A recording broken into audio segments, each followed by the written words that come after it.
అంటే ఆ రోజుల్లో కూడా అతను బాగా డిగ్నిఫైడ్గా ఉండేవాడు. He was quite type. ఎక్కువ మాట్లాడేవాడు కాదు. కరాటీ కుంగ్ఫు ఎక్కువ ప్రాక్టీస్ చేసేవారు. Very helpful also. అంటే అతను ఎంత మంచి గుణం అంటే అతను చేయి మీద ఏదైనా దోమ పడినా మేమందరం చంపేవాళ్ళం, కానీ అతనేమో ఇలాగా దులిపేసేవాడు. దోమని చంపడానికి కూడా హెసిటేట్ చేసేవాడు. అంత సాఫ్ట్ హార్టెడ్ అనమాట, చాలా kind hearted person. So mostly he was liked. He was a person who was highly liked by not only the staff, faculty members, but also మిగతా స్టూడెంట్స్ కూడా అతనంటే నచ్చేవారు. నెగిటివ్ క్వాలిటీస్ అంటే చెప్పడానికి పెద్దగా లేవు. ఆలోచిస్తుంటే రెండే కనిపిస్తున్నాయి. అది కూడా మేజర్ నెగిటివ్ క్వాలిటీస్ ఏం కాదు. ఒకటేమో ఆ రోజులో బెజవాడలో బాగా వింటర్ అప్పుడు బాగా కోల్డ్గా ఉండేది. కోల్డ్గా ఉండేటప్పటికి మా ఊరి దగ్గర మంచి బ్లాంకెట్స్ ఉండేవి కప్పుకోవటానికి. అందరికన్నా బెస్ట్ బ్లాంకెట్ రామ్ గోపాల్ది. సో రోజు అతను బ్లాంకెట్ వాడేవాడు. ఒకరోజు అడిగాం, రోజు నువ్వు మంచి బ్లాంకెట్ వాడుతున్నావు కదా, ఈ రాత్రి ఎక్స్చేంజ్ చేసుకుందాం, మా సన్న బ్లాంకెట్స్ నువ్వు ఈ రాత్రి వాడు, నీ మంచి థిక్ బ్లాంకెట్ మాకు ఇవ్వు అంటే, లేదు నేను ఏదైనా ఇస్తాను, నా బ్లాంకెట్ మటుకు ఎప్పుడు ఎటు పరిస్థితుల్లో అడగొద్దు అని చెప్పాడు. అదొకటి. ఇంకోటేమో అతనికి పెన్నుల పిచ్ కొంచెం ఎక్కువ.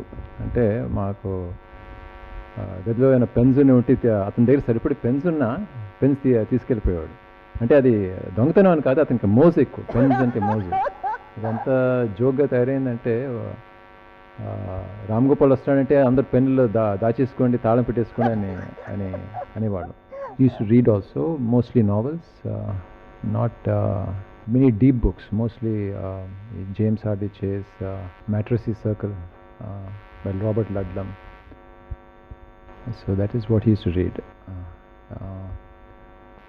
Other than that, not much. Very sensitive person. Chala atanu easy-ga hurt aye type. Atanu karate kung fu ani practice chesina గొడవలకి వెళ్ళినా అప్పుడు ఫైట్స్కి వెళ్ళేవాడు కూడా. అందరూ అవన్నీ చేసినా అతనికి బాగా సెన్సిటివ్ నేచర్, ఈజీగా హర్ట్ అయ్యేవాడు. అందుకని అతని ముందు ఏది హేస్టీగా ఏమి మాట్లాడేవాళ్ళం కాదు. అతను మళ్ళీ ఫీల్ అవుతాడని.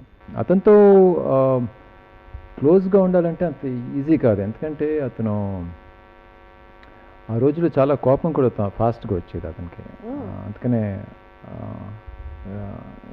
Sometimes we used to be friendly, sometimes mutual hatreds వచ్చేవి. ఒకసారి అంత సీరియస్గా వచ్చిందంటే లిటరలీ ఫైట్ జరిగిపోయే అంత సిచ్యువేషన్ వచ్చింది. ఎవరో వచ్చి మధ్యలో ఆపారు, అంతవరకు వెళ్ళింది. So that is natural. Most creative people are tend to be emotionally driven, obsessive.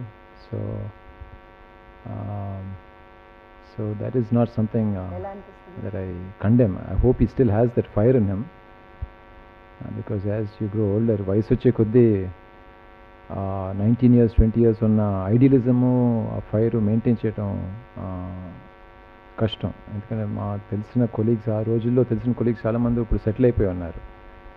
వాళ్ళ ఐడియలిజం ఇప్పుడు అంత ఎక్కువగా కనిపించలేదు. కానీ ఇతను మెయింటైన్ చేశాడు. ఆ పాత రోజుల్లో ఉన్న ఫైరు ఇంకా మెయింటైన్ అవుతున్నట్టే అనిపిస్తున్నది. Regarding what films he can make in the future,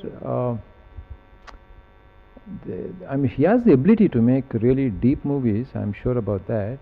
But deep movies తీస్తే, అంత సీరియస్ మూవీస్ తీస్తే యావరేజ్ పబ్లిక్ ఎక్కువగా చూడరు అలాంటి ఫిల్మ్స్. కమర్షియల్గా సక్సెస్ అవ్వడం కష్టం. So maybe he can strike a balance. He can make 2-3 films popular consumption చేసి 1-2 films critical movies, thought-provoking movies చేస్తే then he will be commercially successful and also recognized for his artistic abilities. That's basically all I have to say. No negative qualities. Now that I think about it, basically no negative qualities, except that pens most tapa clear chestana, pens gurinchi clear chestana. A non-smoker, non-drinker, He never used to run after girls. Regarding the message that I have to give to him, I don't have any specific message. Spoiling my reputation. He seems to have been doing a pretty good job so far. The general talk ఏంటంటే చాలామంది మా colleagues, మేము గీతంలో ఉన్నాం, చాలామంది మా colleagues ఏమంటారంటే అతని సినిమాలు చాలా నచ్చితే కొంచెం డిఫరెంట్గా ఉంటాయి మిగతా మెయిన్ స్ట్రీమ్ ఫిల్మ్స్ కన్నా అని అంటారు. So regarding his specific film making I have no comments. కొంచెం డీప్గా వెళ్ళవచ్చు, కానీ డీప్ ఫిల్మ్స్ తీస్తే యావరేజ్ పబ్లిక్ నచ్చవు అదంతా. So he has to look at both the commercial aspects and also the artistic aspects simultaneously, and that balance is hard to pull off. It's not an easy balance to strike. This problem is faced even in Hollywood, but overall my general impression from the public is చాలా మందికి అతని films నచ్చుతున్నాయి. Not just ఎంటర్టైన్మెంటే కాకుండా కొంచెం thought ప్రొవోకింగ్గా అనిపిస్తున్నాయి అతను.